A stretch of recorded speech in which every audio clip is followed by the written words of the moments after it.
Hi, everyone. Welcome back to Mama Genius Hub podcast / festival.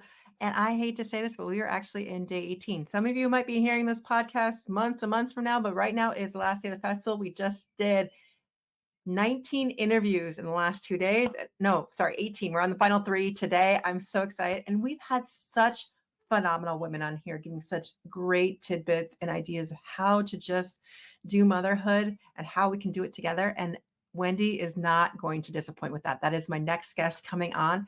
And she talks about how she's that mom. But what we're talking about when we say that mom, we're talking about the mom that advocates for her kids. And she's going to give us tips on how to do that. You're not going to want to miss this. So let's dive right in. Welcome to the Mama Genius Hub podcast, where we support moms with big dreams from entrepreneurship to personal aspirations. I'm your host, Michelle Kaiser, and I'm here to help you unlock your potential in all areas of life. Join us as we explore strategies for thriving in motherhood while pursuing the dreams, the key to actually unlocking your genius. Subscribe now and embark on a journey to realize your fullest potential. And we're back. Wendy Andersen is a wife and mom who never meant to be a force to be reckoned with. But in 2009, a rare diagnosis for her 6-month-old son turned her normal life completely upside down in just 36 hours. Today, Wendy's mission is to advocate and support families of children who live outside the box of normal. Because, there's a lot of us out there, but we have to fit into the society, right? So Wendy's going to help us figure out how to do that. As a mother of 3, 2 of which have disabilities, special needs, Wendy passionately advocates for her family by speaking the truth to power. Welcome to the stage, Wendy. I'm so excited to bring you on today. Thank you. Thank you so much for having me. I'm excited to be here. I cannot believe this is day 18 of the festival, but I have to ask you, how is the festival going for you? Yeah, it's been awesome. There's so many incredible speakers and just being able to grab tidbits here and there and everywhere on all aspects of life. So I think that's what's been most exciting to me. That's so wonderful because it's so true. It's just, and I love how you said tidbits from here and there, because we don't have to get everything. Like, find what you need. But Wendy's here to tell us a lot about how do we advocate for our kids. So I want to first start, of course, I always start to ask, you kind of tell us a little bit in your bio, but we want to get into that story of what's your why behind all this? What's 48 hours? I am so curious. Right? 36 hours, sorry. 36 hours. Yeah. And 15 years later. So thank you. Yeah. When our firstborn son, Dexter, was 6 months old, we ended up going to the hospital, checking him in. We found out he was having infantile spasms, which are the most debilitating type of seizures. And then later on found out that he was actually having them because he has a rare genetic condition called tuberous sclerosis. So he has non-cancerous tumors inside his brain. He had them in his heart. They grow out of your heart as you grow, or his did, but they could happen anywhere in his body. And so, we went in on a Friday night and checked out on a Sunday, and our life was completely different right then and there. So I can't even imagine that. I mean, what has been the process though of like, because I love that you say I am that mom and that you're advocating for it. So what was some of those difficulties with having to learn to do that though? Yeah, it's when you're navigating the system. So at that point we started navigating the medical system, the insurance system, trying to find members of his team, eventually entered into the education system. And it was, this shouldn't be this hard. Yes. I'm a former teacher. I have an education degree. And I kept saying to my husband, like, if I'm struggling this much, imagine how other families are doing it that don't have this knowledge. Or at the time of my son's diagnosis, my husband was in pharmacy school. And we have a lot of, medical knowledge. And again, we were still struggling with the system. And we're like, it shouldn't be this hard, number one. And number two, if we're struggling much, others are also. And so that was really the start of it. And, my son has had a wide variety of diagnoses. When he was 5, he was diagnosed with autism. Tuberous sclerosis is actually the leading genetic cause for autism. And I had then, no idea. yeah, with tumors in the brain. And I say that loosely and nicely. I've been 15 years of this. So You're like, I can do it at this pace now, but I'm here to help those who can't yet. yeah. And then once the pandemic hit, he's immune compromised because he's on a daily chemotherapy. And so, I mean, any mom here, the whole virtual schooling thing was a disaster, especially when you have a student who learns differently. And so we decided to homeschool. We do have 3 children, so I have 2 younger girls than him. And then it was after that first year of the pandemic, we discovered that our middle daughter actually also has severe dyslexia. And so it was like we were thrust into this world again that we knew nothing about.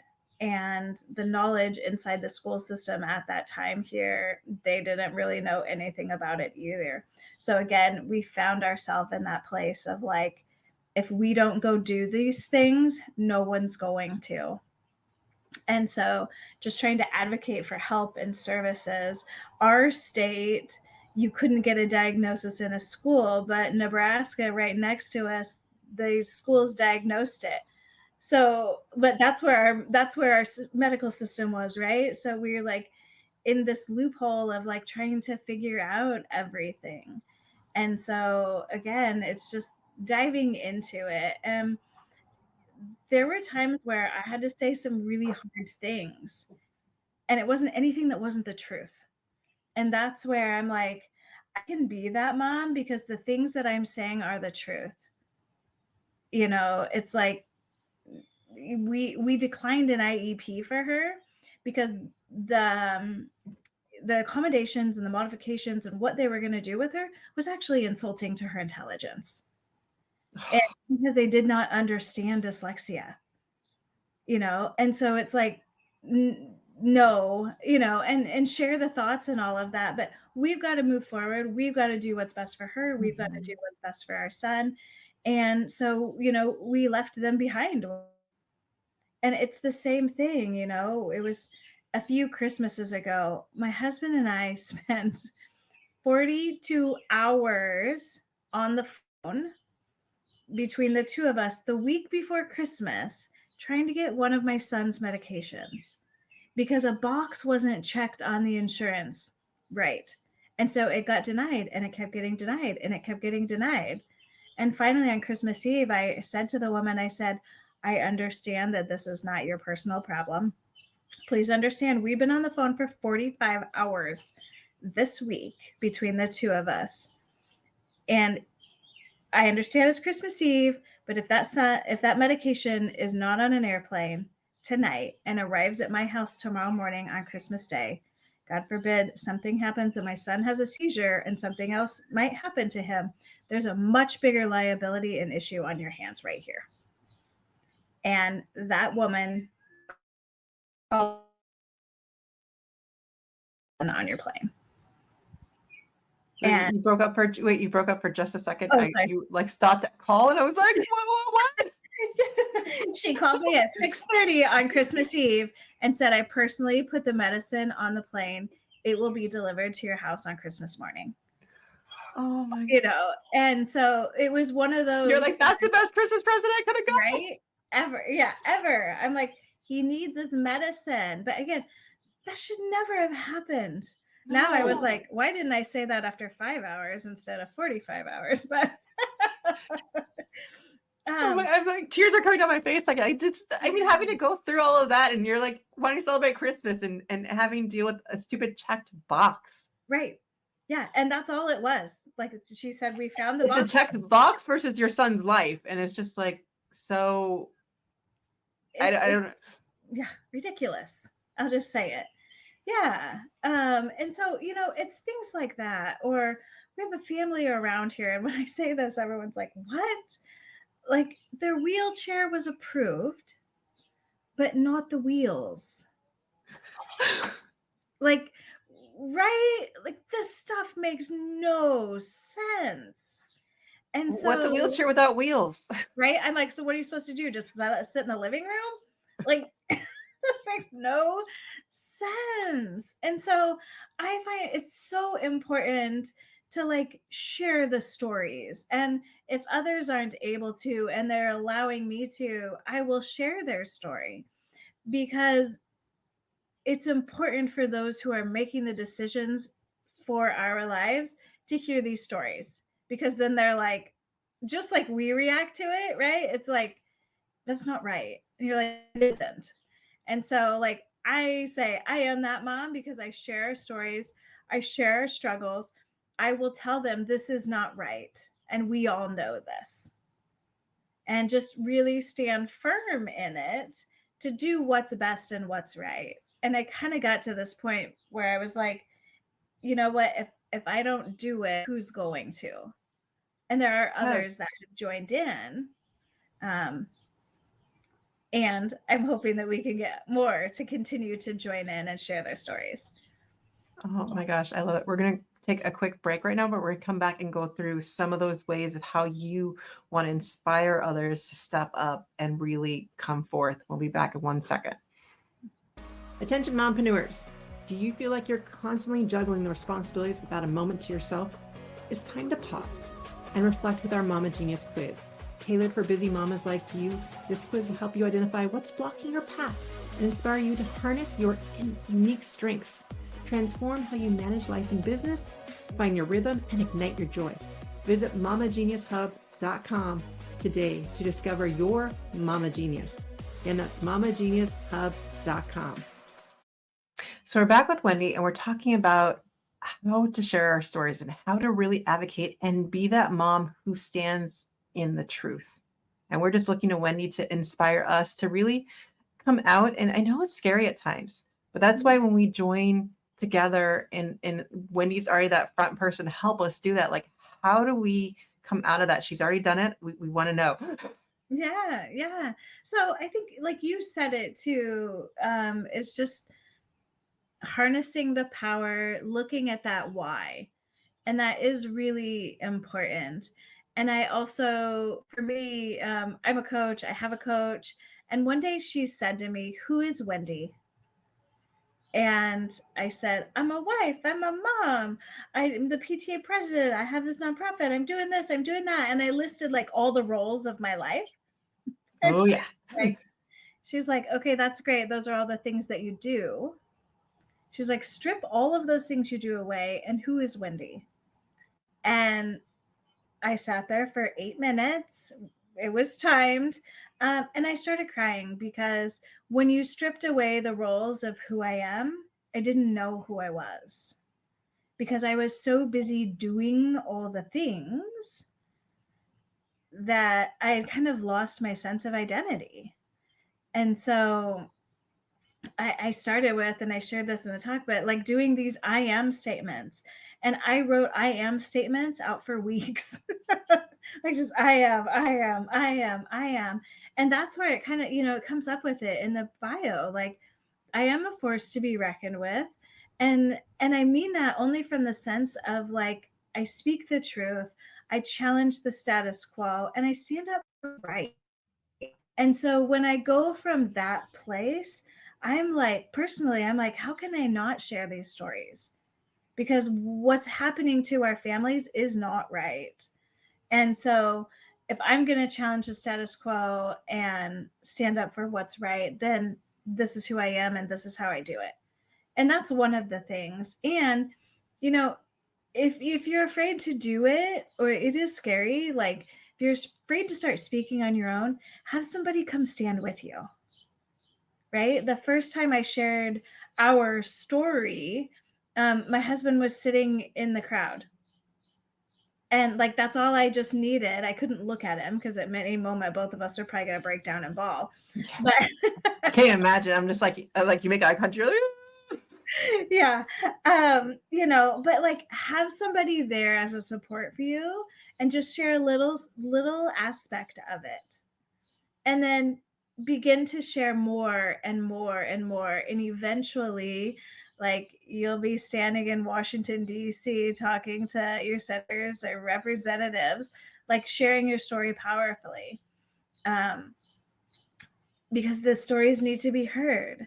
Yes. And yeah, I think it's so important to, like, you don't have to be in DC. I joke and I share that. I've been there, I've done that. But like, even something as small as in your own town. Like, I was like, hey, we have all these town events. Would it be possible that we could do some sensory friendly times? And so that was one way that I spoke out. Asking and even helping to organize some sensory friendly time.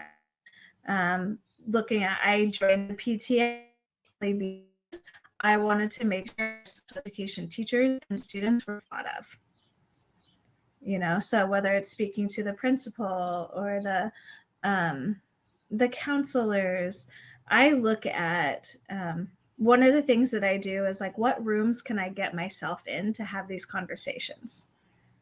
And I was just at a conference a couple of months ago, and I told my husband, like, where else can I go to talk to the director of special education for the state, the director of vocational rehab for the state, and the director of Medicaid for the state? I was in a conference. I went up, talked to all three of them, shared some aspect of our story that was relevant to all of them. Because again, they need to hear this, and I want them to know who I am. So the next time I come to them, they've heard my voice, they've heard my story, and they know that I'm someone here to be part of the solution. I don't just want to complain, I want to be part of the solution. I love that so much. And I love that you went out there and talked to each one of them. I don't know if you froze. Oh, there you are. You're back. Okay. What was their reaction with your conversation? I have found numerous times when I've talked to them, they're very open. First and foremost, they're human beings also. And so, yes, this is their role and that's their position.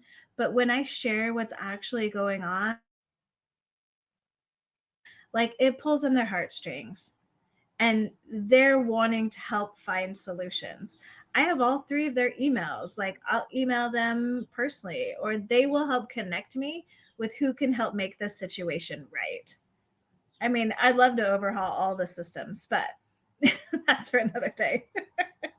But I love how you phrase it, like be part of the solution, not just sit there and complain. I think that truly makes all the difference. It's like, how can we work together? I'm not here to say you suck, which the Right. situation sucks, and it's not you personally necessarily your fault, but how can we work together Mm-hmm. to solve something different, to go in a different direction? Because screaming at each other is not ever going to do any good. It's not going to But help. I just love that so much. Just be part of the solution and come up with those ideas.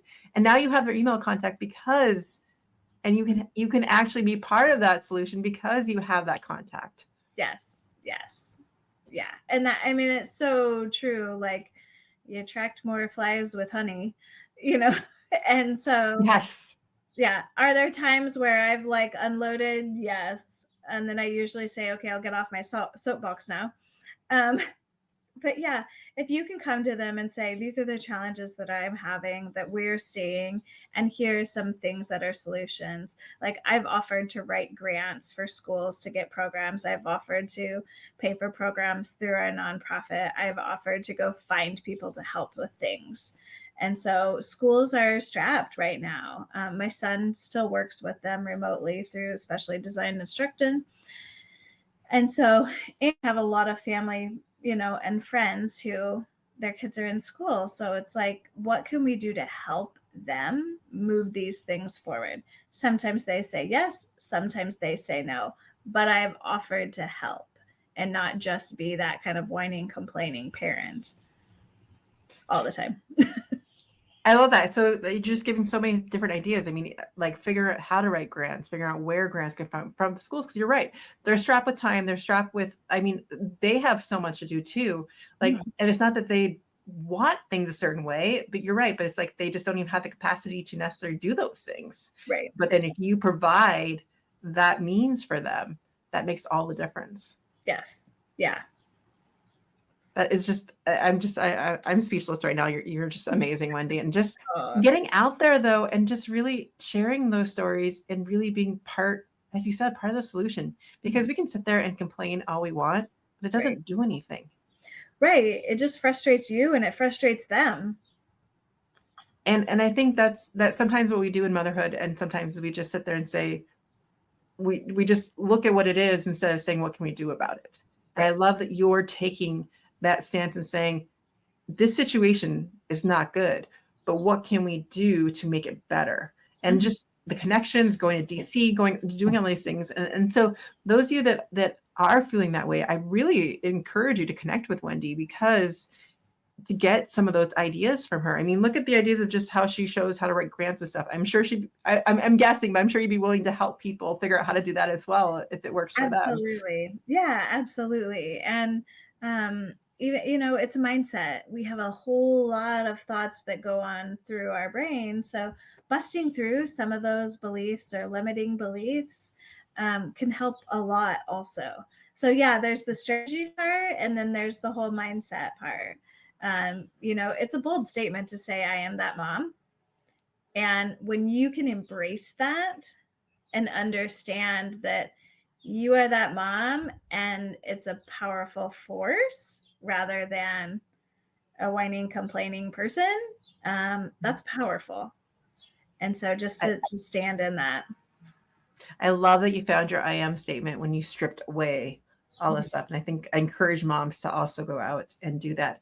On that note, we're going to turn this over to my son, tell us a little about the Tanzania project, which I think goes with standing up and taking out some voices as well. And then we're going to come back and give Wendy her final 5 questions. And we are back. I'm putting the link in the chat because I forgot it. And we do also have a question of the day, which I forgot about as well. So if you're listening, or those of you who are even listening on the replay of the podcast, I'd love for you to answer this question. So thinking about Wendy today, what quote or moment from today's session really struck a chord with you? And we'll go through some takeaways in a few minutes to help you with that as well. But feel free to put that in the chat. And if you're listening to this live, then you can get a chance to win a prize for that as well. So Wendy, I am happy to go through our 5 questions with you and get to know you a little bit better as there we go. There's my questions. Number 1 for you. So this is if you do listen to podcasting, love for you to share a podcast that really resonates with you as a mom or a business owner, or if podcasting isn't resonate, a book, any resource, anything you want to throw out there that shows inspiration.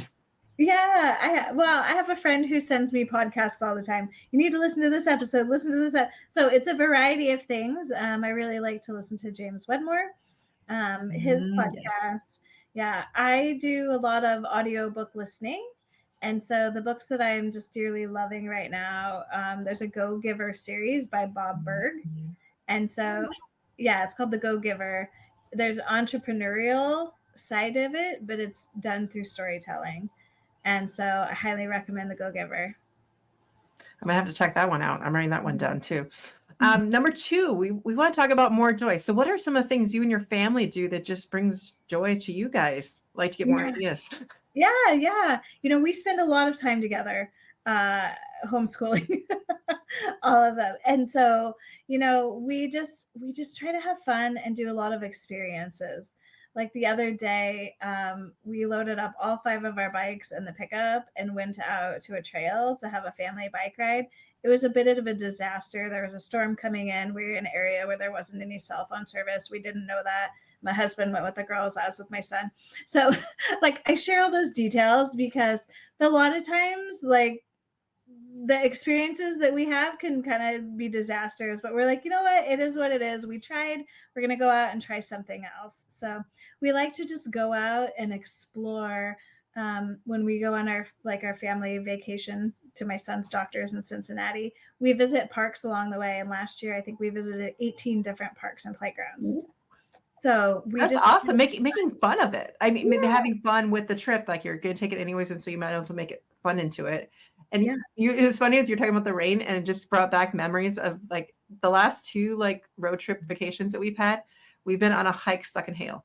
2 different summers in a row. And we're just like, we're not letting Daddy pick anymore.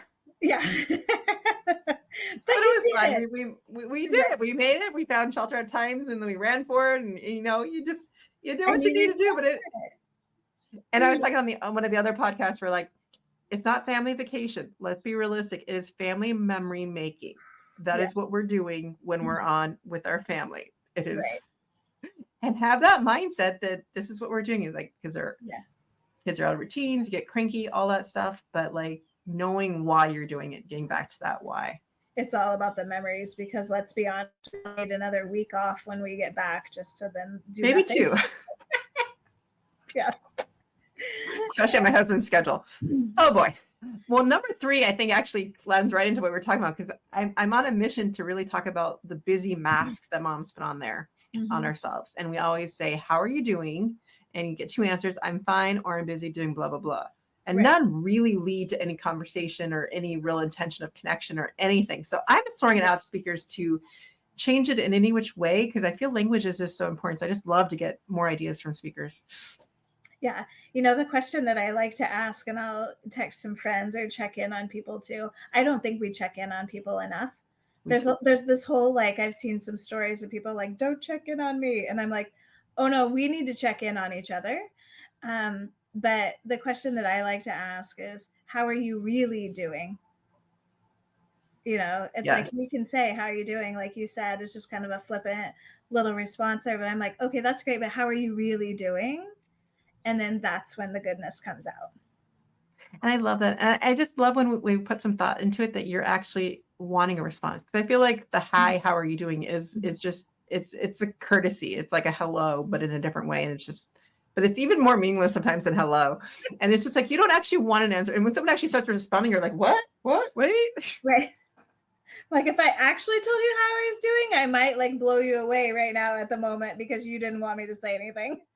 Right. And so I love that. I want to like, let's, as moms, like make more of an effort to open those line of communications and be in the space when we use those, like the phrase of how are you really doing, that you're ready to receive the information and support. Because we're not always, and be aware of that too. You don't have to always do that. But when you are, offer that to the person in front of you. Yeah. Yeah. Which leads us into number 4, because I'm also on this idea of defining success, because especially as moms, we as stay-at-home moms, whatever, we just put ourselves in this box in this corner, like we're not successful. And I really want to redefine whatever society thought it was or what we have in our head, but really start to ask ourselves the question, what is your definition of success, and how do you celebrate it? Yeah. Well, I love a good dictionary. So I think it's really important, as you said, for moms to look at, what does success actually mean, and what does it mean for me as an individual. And more so in there for me is, give yourself a lot of grace. Yes. So it's like, I have this to-do list, or I have all of these things, but at the end of the day, if my children needed something and I helped them, and I helped take care of them, or whatever it is, my husband needed something, like, we're just going to call that a successful day, even though I didn't get everything on my checklist done. Like, our to-do lists are never really going to get done. Like, let's be honest. So just giving yourself grace, and some flexibility. To me, that defines a successful day, when I'm not judging myself, and just I love like, that so much. you did what you did, and like, you did what you could do, and that's great. I want to throw out that reminder to take your to-do list and turn it into a to-done list at the end of the day. So rather than just the things that you did, like cross off, or like actually write them down and say, I did that today, and realize all the things you do, and add in all the things that weren't on your to-do list, like that came up, like the kids needed something, or you had to stop doing what you're doing, but you still did all those things too. And we never give ourselves credits for those things as well. And it's just seeing that on paper sometimes, or on your phone, or wherever you write the stuff down, just helps a little bit to remind us that we are still pushing forward and doing so much. Moms, you are so impressive out there. I know it. Which leads us also to number 5. How do we then inspire the genius in our kids? What are some ideas you have for us? Yeah, it's this is a fun one, and one that we really work on. So we work on allowing our kids to share their voices also. So sometimes as a parent, like, this is hard because I didn't really ask for your opinion, but so, and teaching them to advocate. So my daughter saw something that was wrong with the sidewalk in town. So taking her to City Hall, explaining the process. Like, so again, we're not just complaining to each other, but we're taking you through the process also. Go and share your thoughts and your opinions with them. You don't agree with some decision that we've made in our household, That's okay. It's a safe place for you to say that you disagree, and then we'll have a conversation. And like I say, sometimes it would just be easier. I just want to like shut it down. But then I have to remind myself, like, this is the environment we're creating because we want to raise children who are able to share their voices. And so And taking I that gotta admit, longer. sometimes their ideas are actually not so bad, and I do have to rethink things. Right. Right. I'm like, You're like, darn it, let's figure it out. I'm like, yeah, you make a really good point over there. right. Yeah, because I'm like, I don't want them to grow up to everybody else tell them how their lives are going to go. And so knowing And just, how to share. yes, Yeah. and how to stand up for yourself. And it was funny because we were doing the morning circle, and it was like, how can you show that you're yourself? And my 8-year-old was just like, well, mommy, it's like with my friend, when I like steak and my friend doesn't like steak, doesn't mean I have to stop liking steak. I was like, cute, go girl. Yes, exactly. Just the little things that they pick up, and I'm like, man, I wish I had that when I was 8. Right? Oh my gosh, absolutely. Yeah. Oh, the things that we've had to go through adulthood to figure this out. Oh my gosh, yes. Well, we are running out of time, so I'd love for you to tell everyone where they can get a hold of you if you have a free gift and a final takeaway for everyone. Yeah. So, you can get a hold of me. My website is Wendy Andersen Presents, Anderson with an E. Facebook, Instagram, Redefine Normal with Wendy Andersen. We're actually in the process of redoing our website like right now, hopefully in the next couple of weeks. So I do have a free gift. It's the top 5 powerful questions to ask in an IEP. That can also top 5 questions you can ask your spouse. Like, it's the power of powerful questions that we ask that helps us to be powerful individuals. I love that so much. And when you get a chance, if you put that in the chat, in the comments down below, when you get a chance later on. Yes. And then what's your final takeaway for everyone? Yeah, I think, my takeaway really is just for you to truly understand, know, and believe that as a mom, you're doing a great job. And so, like, just embrace that and know that we're so hard, we're so critical on ourselves, and just to release the judgment and like, I am doing it and I'm doing it really well. I'm doing it the best of my abilities that I can do. It's that judgment and that comparison that is the thief of all of our joy. Well, Wendy, I just want to thank you so much. You've been such a fresh breath of fresh air today, and just giving us such great tools on how to really advocate and to think about things differently. And even with those I am statements, I'll go through the takeaways in just a minute, but thank you so much for joining us today. Really Awesome. appreciate it. Thank you for having me. And we'll throw Wendy backstage while I go through the takeaways. Hi, everyone. So wasn't Wendy just completely amazing? And I just want to start with her quote of, say hard things because we're saying the truth. So it's sometimes hard to do it, but we need to say it.